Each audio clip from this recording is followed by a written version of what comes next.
Ved denne rapport vil vi undersøge mekanismen bag Grønlandspumpen og se, om vi kan verificere den.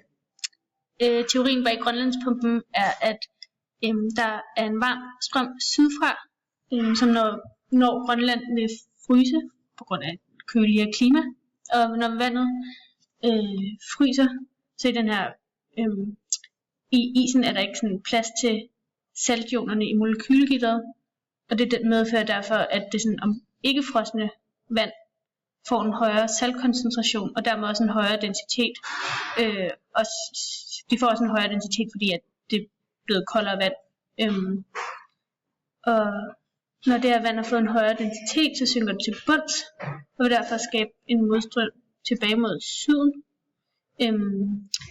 Den her varme strøm sydfra medfører, at vi i Danmark har et varmere klima, end vi ellers ville have på vores breddegrad. Hvis man for eksempel kigger på Hudson-bugten i Canada, så har de et subarktisk klima, hvor vi har et tempereret klima. Så ved udblivelse af Grønlandspumpen, så vil Danmark få et væsentligt kølere klima. Og den her udblivelse, den kan ske ved en global opvarmning, fordi det vil medføre, at vandet på nordpolerne ikke kan fryse, og så vil Grønlandspumpen også stoppe.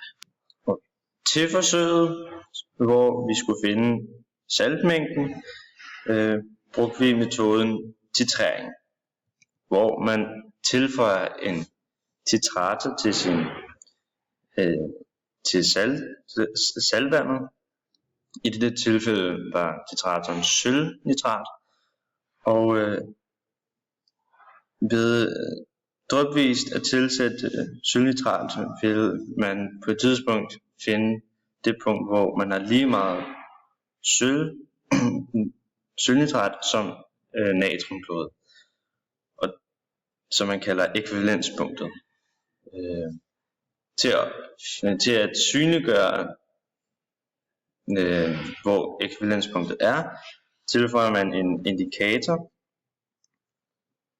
som vil skifte farve i der hvor ekvivalenspunktet er. Til beregningen af saltkoncentrationen for prøve B, der har vi skrevet stofreaktionsskemaet, hvor det er en vandig opløsning af natriumklorid og sølvnitrat, hvor vi ser, at det vil give en ionforbindelse, hvor det vil blive til sølvklorid og natriumnitrat. Sølvklorid er et tungt opløseligt salt, så derfor bliver det solid. Og derfor der vil ske et bundfald, og vi kalder det en fældningstitrering. Sølvnitraten er 0,1 molær, og vi brugte 11,6 ml for at nå ekvivalenspunktet.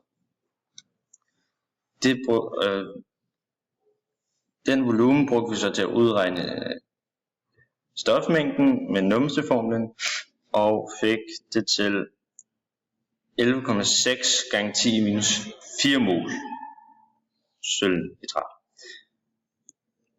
Og af vores reaktionsskema kan vi se, at der går til en sølvnitrat, er der også en natriumklorid, så derfor vil stofmængden være den samme.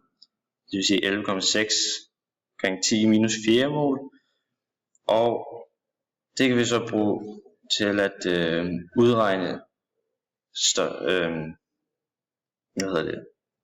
den koncentrationen af natriumklorid i molær til 0,58. Vi vil også gerne beregne masseprocenten fra prøve B, og det gør vi ved først at beregne massen af 1000 ml havvand. Det gør vi ved at tage densiteten af den her prøve havvand og ganger det med volumen. Densiteten har vi fundet ved at dividere, hvor meget vores prøve vejer, med volumen af prøven. Og vi har så fået massen af havvandet til at være 1031,2 gram. Derefter beregnede vi massen af natriumklorid i 1000 ml havvand ved at gange koncentrationen med vægten af prøven, og det har vi fået til, ved at gange det med en molær masse, og vi har så fået det til at være 33,9 gram. Og så for at beregne masseprocenten har vi divideret vores masse af havvand med vores